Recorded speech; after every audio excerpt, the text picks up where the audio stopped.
સરસ બોલે એવી વાત નથી બાપુ, જો સરસ બોલે એવી વાત નથી. આ વાતમાં એવું છે કે આમ જોઈને તો મેઇન વાત રહી ને એ તો મૌનની વાત છે. શબ્દમાં બયાન થઈ શકે એવી વાત નથી. આ નાના નાના આનંદ આપણે પચાવતા જો શીખી જાય ને તો મોટો બધો આનંદ પચાવી શકી. એના માટેની આ બધી વાત છે. અને વાત કરવી જરૂરી છે. વાત વિના સામેવાળા વ્યક્તિને ખબર ના પડે. લવારો કૂટ્યા વિના સામેવાળા વ્યક્તિને નહીં ખબર પડે. એટલે લવારો જરૂરી છે. અને રહી વાત ઈ કે બ્લૂટૂથ થી લવારો અંદર ગયો કે ઓનેથી ગયો, એ તો આપણે સૌથી પહેલા કીધું કે મા બાપે પાપા પગલી શીખવાડી અને પછી સ્કૂલના ગુરુએ આપણને ક ખ ગ શીખવાડ્યું. અને આપણા ગુરુ રહ્યા ધર્મગુરુ, એટલે કે કોઈ પરંપરામાં પહેલાં હું હલવાયેલો હોય ત્યાંથી મને એ રીતનું જ્ઞાન મળ્યું. અને અત્યારે સદગુરુએ મને આ શીખવાડ્યું કે કોક બોલે તો જ આવડે. એમનેમ તો કોઈ આ જગતની અંદર એવો માણસ નથી કે એમનેમ શીખી ગયો હોય. શીખવું તો પડે જ તમારે. અને ગમે ત્યાંથી શબ્દ લેવા પડશે. કારણ કે જો તમે કેમ કીધું કે 52 થી 12 ઓમ છે, તો ઓમથી 12 શું છે? ઓમથી 12 નામ છે. નામથી 12 શું છે? તો નામથી 12 પછી કાંઈ નથી, ધ્વનિ આવે ન્યા. અને ધ્વનિની 12 શું છે? તો પછી તમારે એના માટે તો બહુ અભ્યાસ વધારે માગી લે. તમારે એ શબ્દ પછી તમારે એમને જો બોલવા માંડો તમે, તો સામેવાળાને કવિતાની ખબર નથી પડતી. હું એ કવિતા ગાવા માંડું. હવે અહીંયા આવ્યા બાલ મંદિરમાં બધાય એકડો બગડો શીખવા આવ્યા ને હું કવિતા ગાઉં તો એ નકામી વસ્તુ થાય. ધીરે ધીરે આપણે લઈ જશી. આ મેં બોલવાનું ચાલુ કર્યું છે ને એ અત્યારે ખાલી બાલ મંદિર છે. બાલ મંદિર કેજી આપણે કવિતા લગીન હજી આપણે સ્થાનક લગીન નથી પહોંચ્યા. હજી આપણે પાપા પગલીએ જ છીએ. હજી આપણે પાપા પગલીએ જ છીએ. હવે એટલે મૂળ વાત આપણે એ કહી કે પ્રગટ કેમ કરવાનો? એટલે પ્રગટ કરવામાં ને ક્યાંય જવાની જરૂર નથી. અંતરયાત્રા કરવાની જરૂર છે. શબ્દની જરૂર નથી. મૌનની જરૂર છે. મૌનની જરૂર નથી, વિચાર શૂન્યની જરૂર છે.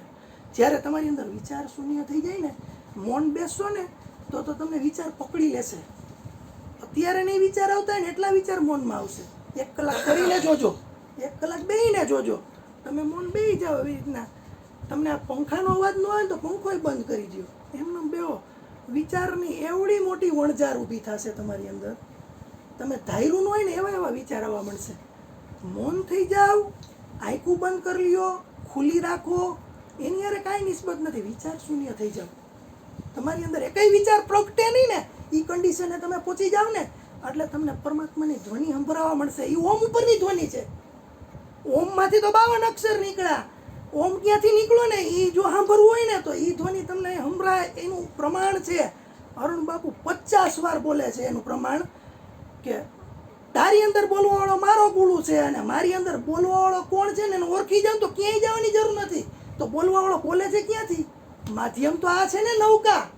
આપણે વાત એની કરી છે નૌકાની. અત્યારે બધુંય થઈ જાય પણ તમે અત્યારે હું કવિતા નહીં બોલું. કવિતા બોલીશું 5 વર્ષ પછી, 10 વર્ષ પછી મને યોગ્ય લાગે ને એને બોલાવી બાજુમાં. એને કવિતા નહીં, એક શબ્દ નહીં બોલું સામે નહીં, બધુંય સમજશે. એક શબ્દ નહીં બોલું, એક શબ્દ નહીં બોલું અને બધુંય સમજશે. એને ટ્રાન્સફરની જરૂર નહીં પડે. એ સ્પંદન એવા હે કે એને અહીંથી માં જવાની જરૂર નથી. એવા સ્પંદને વાત થશે. પણ જ્યાં લગીન શબ્દથી સમજાય છે ને ત્યાં લગીન શબ્દમાં જ આપણે વાત કરશી. લવારી સિવાય વાત નહીં કરે. લવારી તો કરશી જ. Pineal gland, pituitary gland. હા, હવે આપણે ઈ વાત રહી એને આપણે સમજી ગયા અત્યારે કે એના માટે થઈને ક્યાંય જવાની જરૂર નથી. ઈ બહુ મહત્વની વાત છે. ક્યાંય જવાની જરૂર નથી. ઈ આજના ભજનનો સુવર્ણ અક્ષરનો ઉપદેશ છે. ક્યાંય જવાની જરૂર નથી. જ્યાં બેઠા છો ત્યાં ગોતવા જવાની જરૂર નથી. ખાલી ધૂળ ઉતારવાની છે. ધૂળ ઉતારવા માટે દરરોજ સત્સંગ જરૂરી છે. સત્સંગમાં આવો એટલે તમારો દરરોજ ઝાપટિયા લાગશે, ધૂળ જાશે, કૂવો ખોદાશે, મૂર્તિની અંદર ટાંકણા લાગશે, એની મેરે પ્રગટ થઈ જશે. અને એ પ્રગટ થઈ જાય ને પછી કોઈને કહેવાની વસ્તુ નથી. તમે કયો શું? તમે કોઈ દી એમ કયો કે કે મેં આજે ખાધું, હા, ભલે ને બોલે. મેં આજે ખાધું, આ દીકરો બોલતો હોય મને આમ આમ આમ આમ આમ આમ પગે લાગીને તમને એમ કહેશો તે દાંત ચાવ્યું, તે પચાવ્યું, એવું કોઈ દી કોઈ સંવાદ કર્યો?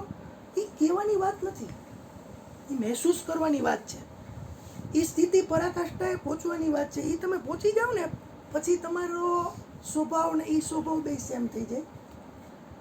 પછી કોઈ જાતની શબ્દની શતરંજ રમવાની જરૂર જ નથી.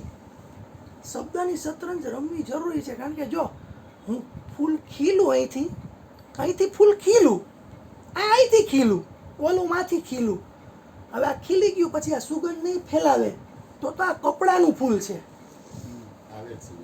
આ કપડાનું ફૂલ છે. આ નહીં ખીલાવે તો આ રહ્યું ને એ કાગળિયાનું ફૂલ છે.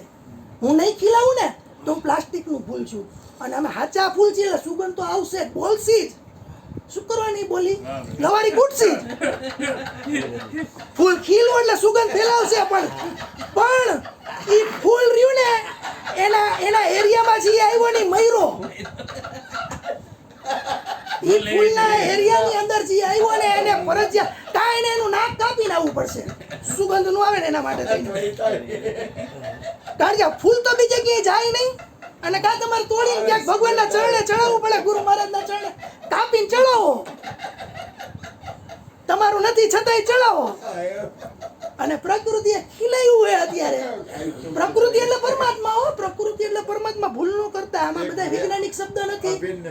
એટલે આ બધી વાત હવે આપણે અત્યારે આ બધી આટલો બધો સત્સંગ કર્યો, હવે સત્સંગ રહ્યો ને એ તો થઈ ગયો, એ તો ઉતરવાનો હશે એટલો ઉતરી જશે. જેને પ્યાસ હશે ને, જો અતિશય પ્યાસ હોય, રણની અંદર નીકળ્યા હોય આપણે, પાણી ન મળ્યું હોય ને 2-3 કલાક થયા, 5 કલાક થયા કે 10 કલાક થયા, અને પછી પાણી આવે ને તો પીવા વાળો રહ્યો ને પૂછે કોઈને પાણી પીવું? એ ન પૂછે કોઈને, એ પૂછે નહીં. એને પ્યાસ છે, જેને પીવું હોય પી લેશે, અને ન પીવું એને પાઈ દઉં તો શું થાય તમે વિચારો? પાણીની કાંઈ વેલ્યુ ન થાય ને, કાંઈ એવડો ઓકે ખરા. અને એ સુગંધ ફૂલ રહ્યું ને એને એ જોવાનું ન હોય કે એ તો સુગંધ ફેલાવી નાખે, ઊંઘવું હોય ઊંઘવે, અને નો ઊંઘવું હોય ને એ એના રોડ ઉપર આવી જાય આમ, અને નાક કાપી નાખે. બાકી ફૂલ, જો હું તમને એમ કહું, ફૂલ ઉગે એને કાંઈ પ્રયોજન હોય તો હું ઉગેલું ફૂલ, મને કાંઈ પ્રયોજન નથી યાર. મને કાંઈ એવું છે જ નહીં કે તમારી સુગંધ લ્યો, લાવીએ તો લ્યો, ન લેવી તો કાંઈ નહીં. હે એનું કાંઈ હોય? અત્યારે ઉપર એક આકાશની અંદર એક બાજ આમ ઉડતું હાયલું જતું હોય, કે એક કોક બગલો ઉડતો હાયલો જતો હોય, એનું પ્રતિબિંબ નીચે તળાવની અંદર પડે તો એને કાંઈ આયોજન હોય? આ પ્રતિબિંબ પડવાનું આયોજન છે એનું? કાંઈ ઓનું આયોજન છે? એ તો પડે છે, જોવું હોય તો જોડ, ન જોવું હોય તો કાંઈ નહીં. વાહ ભાઈ વાહ. હે આ બધી કુદરતી વસ્તુ છે, અને આ બધી કુદરતી ફૂટેલી વસ્તુ હોય. જ્યારે વાદળા ભરાઈ જાય ને એકવાર, એનું બંધારણ બની જાય ને વર્ષે જ એ પાણી ઉપર રાખી જ ન હોગે, એની કેપેસિટી નથી. એટલે હવે અત્યારે આપણે સત્સંગ અત્યારે ઊભો રાખી, કારણ કે આમાં તો 3 કલાક બોલશે તો 3 કલાક હું બોલીશ, પછી હું થાય ખબર અપક્યા ચડી જાય, બહુ ખાવાનું ખવાઈ જાય ને, બોમ્બે હોટલની બહાર, ખવાઈ જાય. બોમ્બે કટ કરો, કટ. બોમ્બે ની બાજુ